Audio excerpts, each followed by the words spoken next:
Harry by the Sea.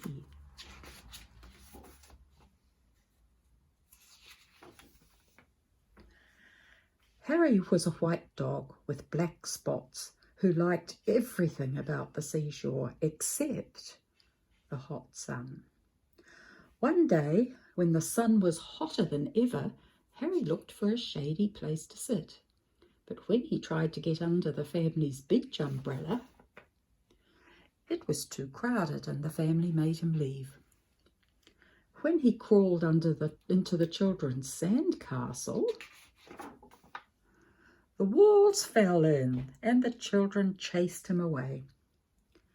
When he walked in the shade that a fat lady made, she became angry and made him stop following her.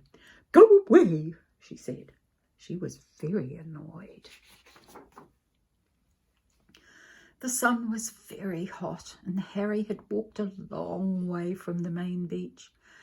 He was tired, so he sat down at the water's edge. All of a sudden, a big wave came from behind and crashed right on top of him. When the wave rolled back, Harry was left floating in the water. He was completely covered with seaweed. He didn't look like a dog anymore. He looked like something from the bottom of the sea. Suddenly a lady saw him floating towards her. "Help! Help!" she shrieked. "It's a sea monster!" The lifeguard heard her and blew his whistle. "Everybody out!" he shouted. "Everybody out!" Everyone ran out of the water, and so did Harry. He was still covered with cold, wet seaweed. It made him feel cool and comfortable, and now he didn't mind the sun at all. He felt so good he started running back to his family. On his way, some people saw him. "It's a sea serpent!" one of them screamed. "It's a giant sandworm!" shrieked another. Harry had water in his ears and he could hardly hear them. He kept on running towards the main beach.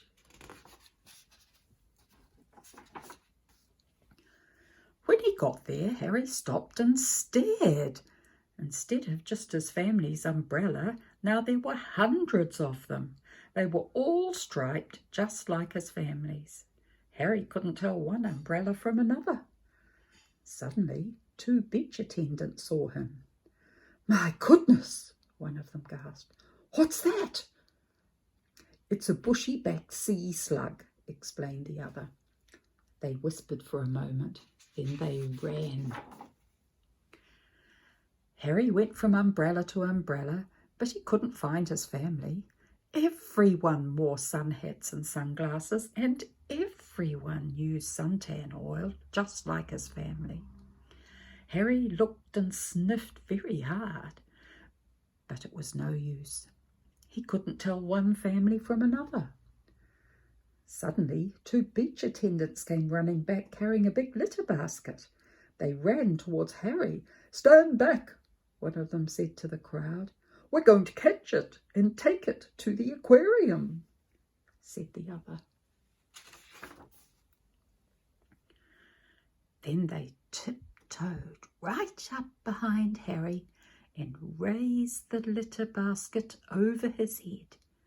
Harry didn't know the beach attendants were behind him. He was listening to something. He thought he heard someone calling his name. There it was again. "Harry! Harry! Harry!" Now Harry was sure. He didn't wait another second. Just as the basket came down, he ran. He ran right out from under the basket. It happened so fast the beach attendants just stood there with their mouths open. As he raced through the crowd, some people screamed, some people ran, and some people did both. But Harry paid no attention. He kept running on across the beach. When he got to the hot dog stand, he stopped and barked happily. Behind the counter, the hot dog man was shouting. It was his voice that Harry had heard. but Harry had water in his ears and couldn't hear very well. The man was shouting, "Harry, Harry, Harry." The man wasn't shouting, "Harry, Harry, Harry." He was shouting, "Hurry, hurry, hurry, get him while they're hot." Harry still thought the man was calling his name. He barked and jumped with joy. He jumped so much that suddenly the seaweed all fell off. When the crowd saw that Harry was a dog, they gasped. They could hardly believe their eyes. All at once, Harry began to jump higher than ever. He saw the children. They were running towards him. "Oh, Harry," they cried, "we heard you bark. We've been looking everywhere for you." Harry was so happy he did a little dance. The hot dog man was very grateful to Harry for bringing the crowd to his stand. He sold all the hot dogs he had. He gave Harry a free hamburger. The lady who had told Harry to go away came along and bought him a cold drink. "You're no sea monster," she said. "You're just a lost hot dog." Everyone laughed except the two children. "He's not lost," one of them said. "He's Harry and he's ours."